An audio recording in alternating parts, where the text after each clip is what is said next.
Hi. Hey. Yeah, Zoom is trying to figure this out. There's a new app on it where it will transcribe the interview, and my video is all in a weird place. That's great if it can immediately transcribe the interview. That's Yeah, awesome. it's amazing. I downloaded it the other day, and it's seriously, it saves so much time. Can imagine Yeah. technology. When it works, it's amazing. Right. This is the time where AI is actually a cool thing. I mean, there are some cool things about it, but kind of creepy at the same time. Yeah. But I do like this aspect for sure. What? I do really like this aspect of it for sure though. Yeah, of course. It's so practical. Yeah. Well, thank you so much for wanting to do this interview. Thank you for the invitation. It's really cool. I really appreciate it. Yeah. Yeah. Yeah. So usually I start out by saying, "Hey everyone, it's Jenna from Damnation Vault, and I'm here with Priscilla of PTOLEMEA. Am I pronouncing your name right?" Yes. Okay. Just making sure, because interviewing artists from all over the world, you never know how anything is pronounced. Yeah. And PTOLEMEA is also not the easiest name. Some people they really struggle with the pronunciation, but you got it. You got it right. Yeah. Okay. Yeah, well, first of all, let's talk about like where you got the inspiration to name it your band Ptolemaea.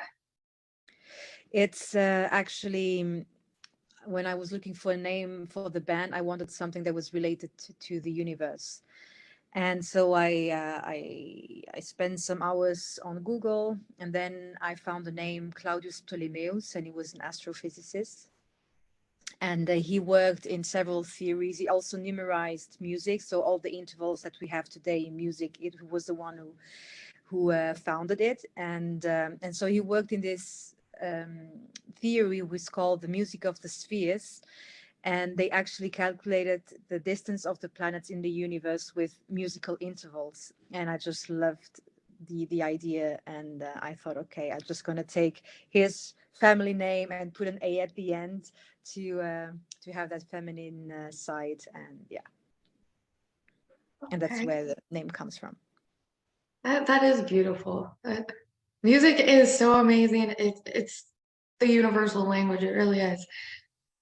Yeah, and it was also the fact of, because in the universe is always expanding, and people say that the expansion of the universe is related to the expansion of the human souls.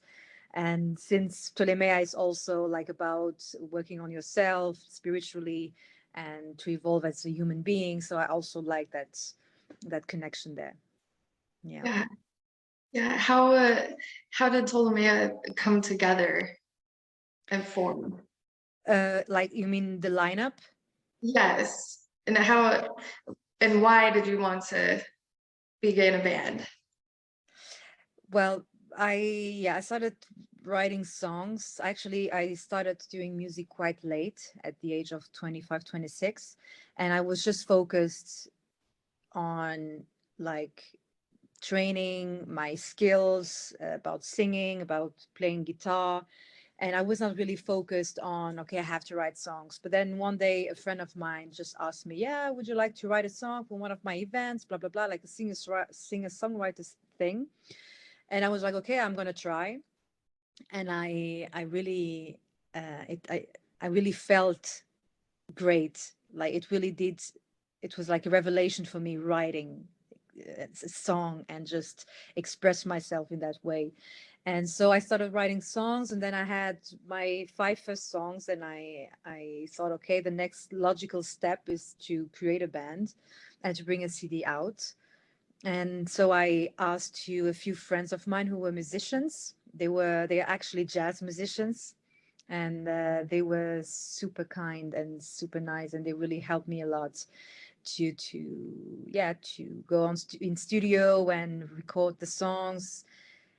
And at the beginning, I didn't know really like what kind of direction it would take.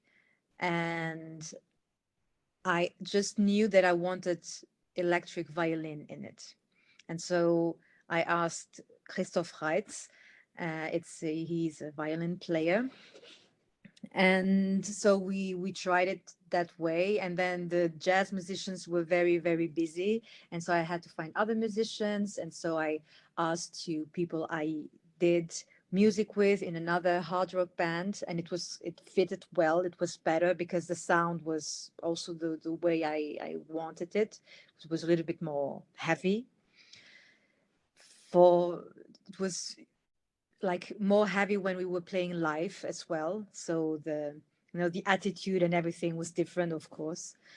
And yeah, and then the lineup changed again for this album. And there I really knew, okay, I really want this direction.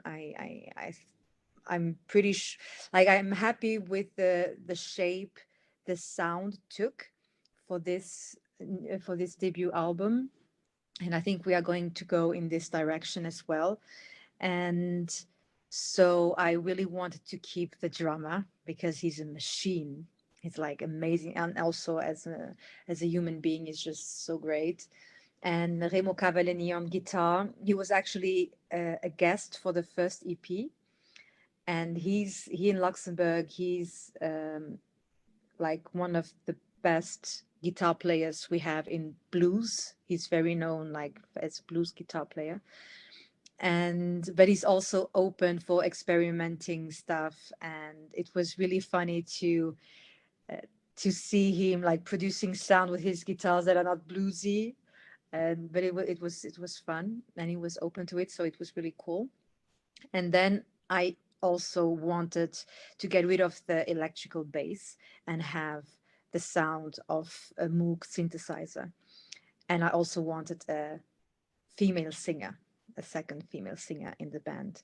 And so I asked Sarah Kertz, and she's great. I'm really happy that she's in the band, and I also like to have like that feminine energy. It's like it's different when you are like with three or four boys in a band, and when you have another girl in the band.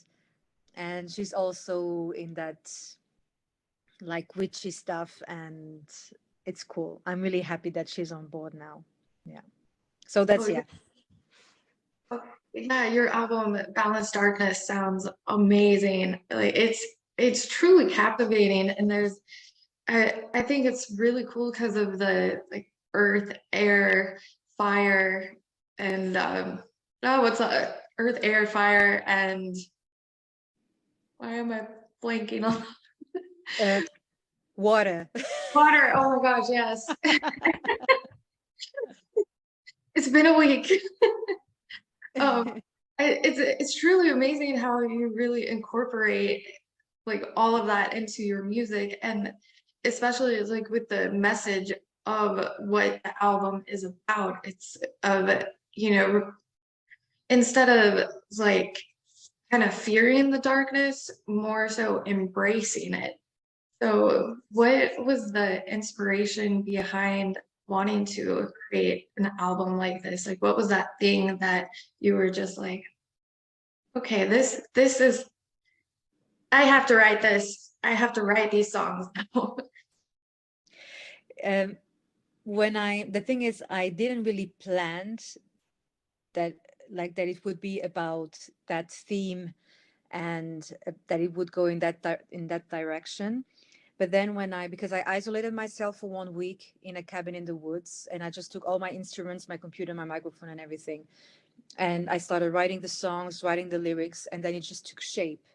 And that what had to come out was that, because it was also a big step in my life. This Because 4 years ago I went to Peru, and I took part into shamanic rituals, shamanic ceremonies, and this had such a big impact in my life, and also the way I like the perspective of how to deal with things, and how to deal with those dark sides of our soul. And and it was really, I realized at that moment when I was writing the songs and creating the songs, that was was the theme of the album. That was the direction I was taking, and everything was everything happened pretty fast, like the songs. And like in that week I just wrote another song a little later.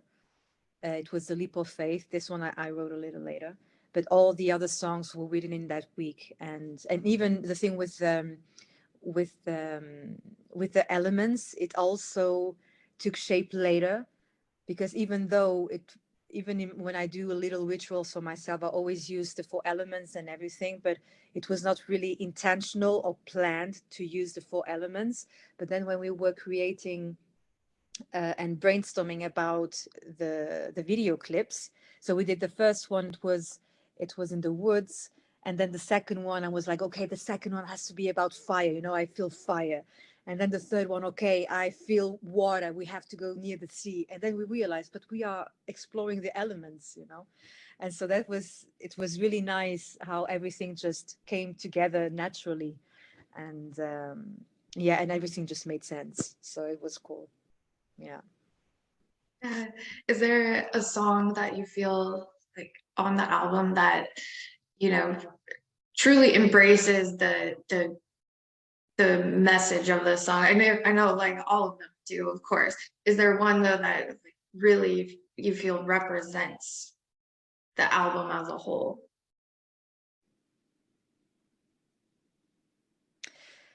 No, wait. Let me think. Yeah, it's a difficult question, because everything it's like, yeah, it's all the songs are part of the message. And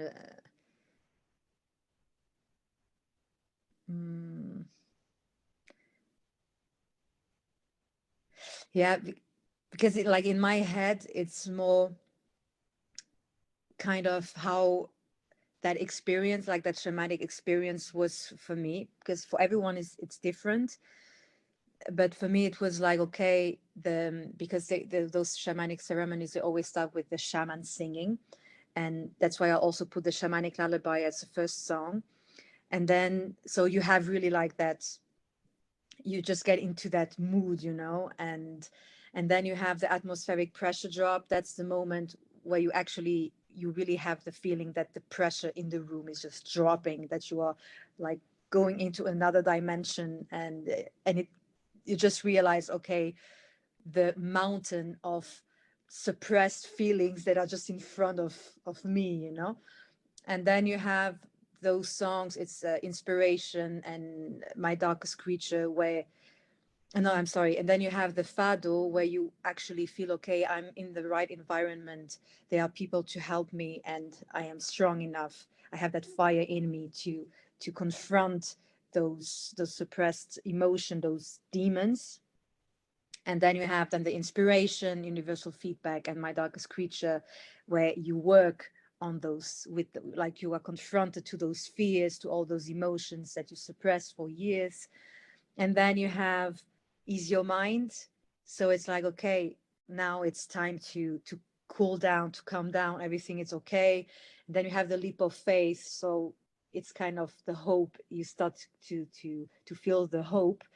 And then the Balanced Darkness, where you just land again and you realize that you can find balance in integrating, when you integrate those dark parts of your soul. So that's like a whole thing. I don't know. I don't have really an answer for, okay, if there's only one song to describe best the album. Yeah, for me it's like just, even though there are like several songs, it's actually just one piece. Yeah, I don't know if it makes sense. It does. It's a very powerful message. I mean, it really is, because so many people on our planet deal with those dark thoughts, and like some people don't make it out of it. And to have music like this that, it like, rather than like succumbing to the darkness and ending it all, if you face it and ride through it, it's okay, and it's a learning experience. it's such a powerful message. It really is. Yeah, it's the way of the shamanism. It was also because before I did that, I had that experience. I was just like drowning in my own darkness. I was very depressed, and I really had a very hard time. And this experiences with shamanism, with it really helped me a lot, a lot, a lot. Now I still have, of course, like stuff that I had to work on, of course, but I now I really have. I feel that energy that I can do my stuff. I have my projects. It doesn't drag me down anymore like it used to. Now, okay, some days I feel a little bit down, and I accept that. It's like, okay, I welcome those emotions. I live them so that I can let them go again. But yeah, it's very powerful. The like the shamanic ways. They are, yeah, it's really great. Yeah, uh, it's such an amazing concept for the album. It really is. Um, Yeah. what do you feel like as you were creating these songs, like in the woods, which is even like you can hear that in the music too, because it's very earthy, I guess you could say. Like what were some of those like, profound moments during creation that happened to you while you were in the woods? There were like some moments where I couldn't even really realize that I was writing that stuff. And so sometimes I was like recording, like layer on after layer, and then I press play and I just had to laugh. I was laughing just because I really had that feeling of that I really liked what I was writing and creating. And I had a few moments like this, and it just reminded me of an experience I had because I used to take a lot of drugs before, and I had some experiences with mushrooms. And one day I took like 3 grams of mushrooms, and I just was all alone in my bedroom with no lights, no music, nothing, just darkness and me, just nothing else.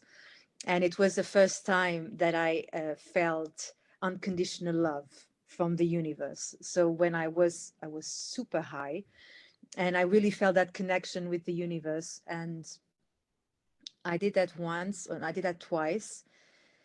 And after the shamanic ceremonies, I didn't want to take any drugs anymore. I didn't want to access that state of happiness with um, with yeah, substances, like psychedelics and stuff. I wanted to reach that point of happiness and satisfaction by my own means, you know. And that was the first time that I felt again that connection with the universe, the connection of love. Um, and also I was really feeling blessed. It sounds a little cheesy, but I was really feeling blessed that I could write those songs. And it was beautiful. I had like a few moments during that week, and it was, yeah, it was the first time that I could access those feelings of love and connection without taking any drugs. And so that was, for me, it was very powerful. Yeah. Yeah, that is powerful. Music again. Yeah. It's such a beautiful, it's just a beautiful way of life. It really is. Beautiful vibrations. It Yeah, does, yeah, definitely. yeah, it does make you one with the universe because it doesn't matter what genre it is, as long as you can connect to the lyrics and the music, you are one at that moment. You are, especially live shows, like those are amazing. Yeah. Yeah, yeah, yeah. For me, also, when I see a show live, a live show, when you have like a singer or a guitar player or like a musician that is really authentic and is not trying to be someone he's not, you can just feel it, and it's so good. It's really, I love it. But also when I have then like a live show, and then sometimes it's very good, it's very tight, it's well played, but then there's no authenticity, then I'm not, they don't take me, it's like yeah, it's nice, but hmm. But when you have like authentic people on stage, it's really great. Yeah. It is. It is. So when you are performing live, like what are some of those vibes and feelings that you feel the universe is sending you while you are up on stage? When I'm up on stage, I usually feel very calm. I have like this adrenaline before going on stage, and I'm feeling nervous. And then when I'm on stage, it's like I'm at home, I'm home, And yeah, and then I just how do you say that?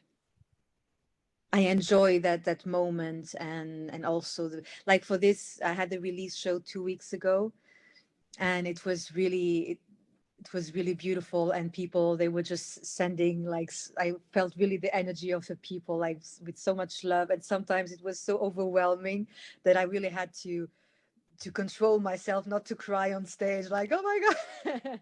But it was beautiful. Yeah, I wasn't stressed. We were all well prepared. Everyone knew what he had to do, and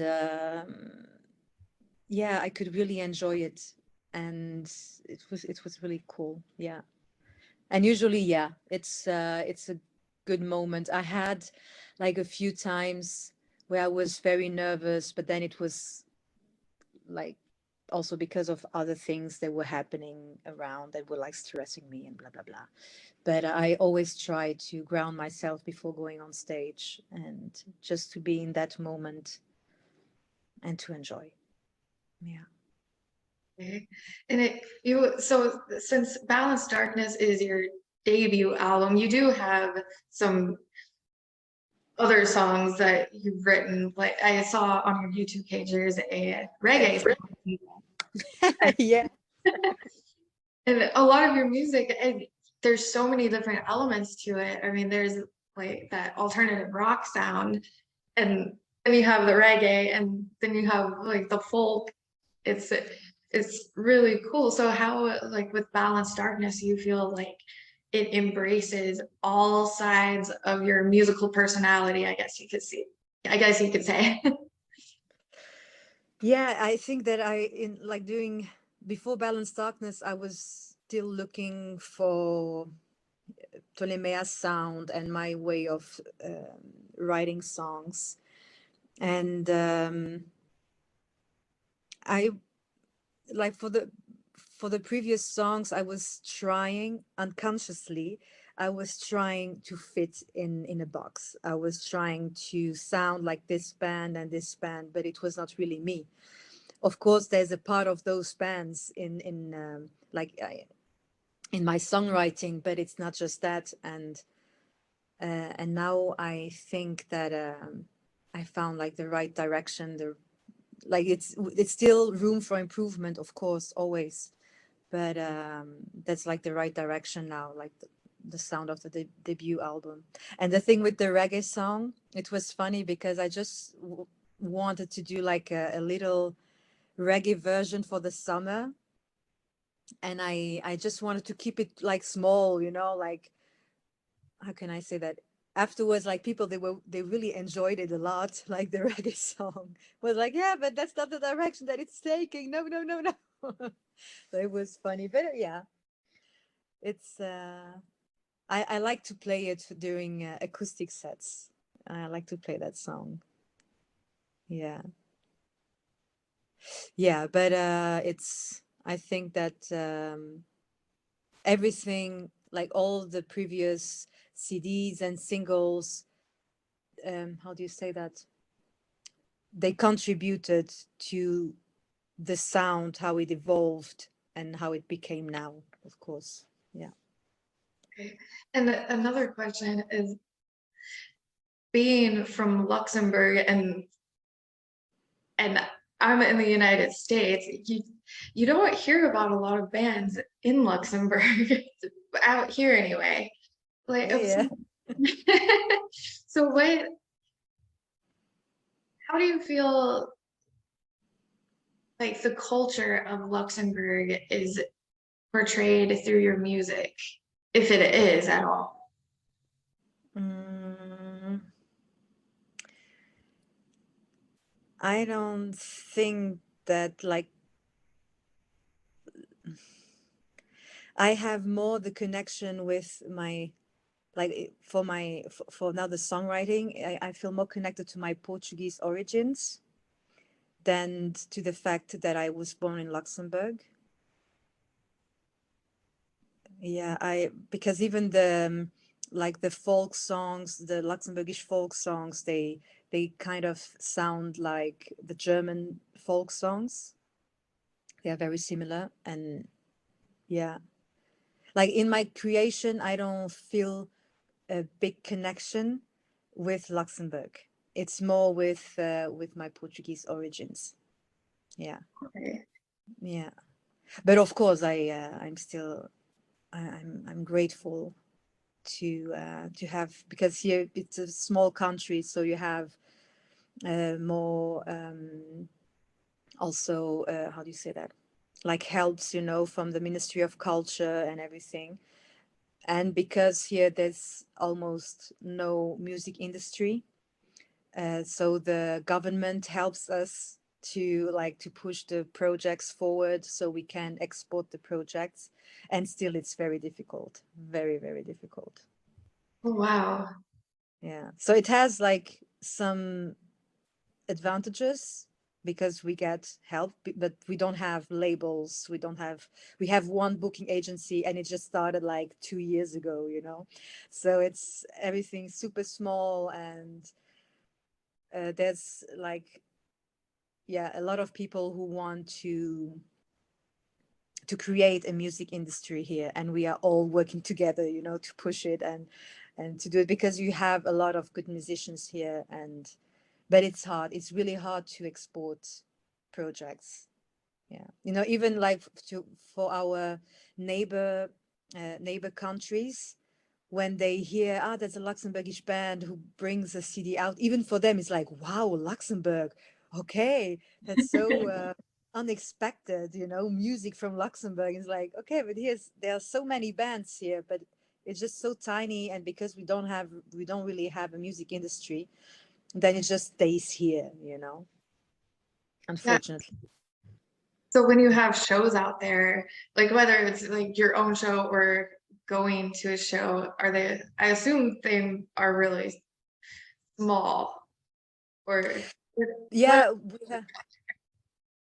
we have the biggest venue is called Rocal, and they have a big room, and it fit, I don't know how many people fit in there. I think 5,000 people fit in there. And then they have in the summer like big festivals where they're like international musicians coming, like Selassou, or now there's, I think, Robbie Williams is coming this summer, you know. And so they have they make festivals in like open fields, you know. And there they have also like 10,000, 12,000 people. But yeah, they don't have, I don't think, like events like in France where you have a stadium, you know, like full of, with, I don't know, 40,000 people. Yeah, it's a little different, other proportions. That's cool though. It's like sometimes the smaller shows can be like the most connecting. Yeah, yeah, yeah, yeah, yeah, yeah. And yeah, it depends also of the crowd. And Luxembourgish crowd is not known to be one of the craziest one, you know. They are very nice. Yeah, we are very, very nice, but sometimes we are a little shy. Oh, I want to come to Luxembourg and see a show. Yeah, yeah, you should. You are from the States, you said, or Yeah, you're from on yeah. where? I am in North Dakota. Okay, okay, So okay. it borders Canada. I'm probably a few hours from Winnipeg, actually. All right. Okay, okay. Yeah, nice. Yeah, it's And kind of, how are the, sorry, you were saying? go on. And so when you have concerts in North Dakota, how many people you have, like usually in average? It depends because we do have some bigger venues out here. Like one year Metallica played and it was sold out. It looked sold out anyway. And I don't know, there was probably 10,000 people in there. I Yeah. would think, I don't know how big it is. And then we have small venues that hold maybe 100 people, which are fun Yeah. shows to go to as well. And then we have some that hold like 1,000-ish. They're it's like it's all different. It's but the shows here are really, really fun, especially the metal shows. Yeah, no, yeah, yeah. Yeah, we also have here a venue who is like more known to do metal shows. It's called Kulturfabrik. And it's like, I love that venue. They have like gigantic sound system, it's just like great. Yeah. When there's like a metal show and it's in Kulturfabrik, you just know, okay, that's going to be a great show. Yeah. We have this one venue here. It's called the Aquarium. It's really small and it's actually above it's called Dempsey's Pub, so it's above like a tap room, and the bands have to load in and go up the stairs. There's no elevator, no nothing. So all the bands who play there, I mean, they are passionate about playing when they have to go up 2 flights of stairs every show there. Oh God. The shows there are so much fun. And then we have like Fargo Brewing, which has a brewery inside of it and a barber shop, which is crazy. But Okay. That's funny. yeah, it's cool though, because the concerts there, like some of the most fun concerts I've been to in North Dakota have been at that venue, like Machine Head. Yeah. Nice. Yeah. Nice, nice, nice. Yeah, well, those are pretty much all of the questions I have. Okay. So yeah, it has been such a cool interview, and thank you so much for taking the time to do this. Thank you. Thank you. And that was really fun. It was a little different than all the other interviews I had. So that's cool. I'm glad to hear that. Yeah, that's Yeah, nice. It's yeah. nice. Well, i- unless you have anything else you'd like to get out to the world on Damnation Vaults. Um, Mm. No, I think maybe, yeah, that for 2024, we are planning to bring out a Portuguese, like an album in Portuguese. But I don't know if it's, yeah, I don't know. You don't have to put it in, but if well, it's in there. It's in the video. okay, all right. That is really cool. You know what? I have interviewed a Portuguese band, Seventh Storm. It's Mike Gasper's band, and he used to be in Moonspell. Okay. So more of the extreme metal side. Yeah. So, Yeah, nice, nice, nice. yeah. Cool. Yeah. Well, thank you so much again, Priscilla. It's been such an amazing interview, very deep, which it's so talking to people all over the world is just it's so beautiful and enlightening, all about music. Yeah. Thank you so much for doing this. It's really important that people do that kind of stuff. Yeah. Yeah. Yeah, well, I hope you have a wonderful rest of the evening. Yes, you too. You too. And yeah, and then where can I find the interview afterwards? It'll be up on damnationvault.com. All right. All right. All right. Cool. Looking forward. All right. Oh, I think my video is freezing. Now it's better. It likes to freeze on the most goofy faces, of course. All right. Well, thank Okay, you so Jenna, much. then thank you so much. All right. Bye. Bye.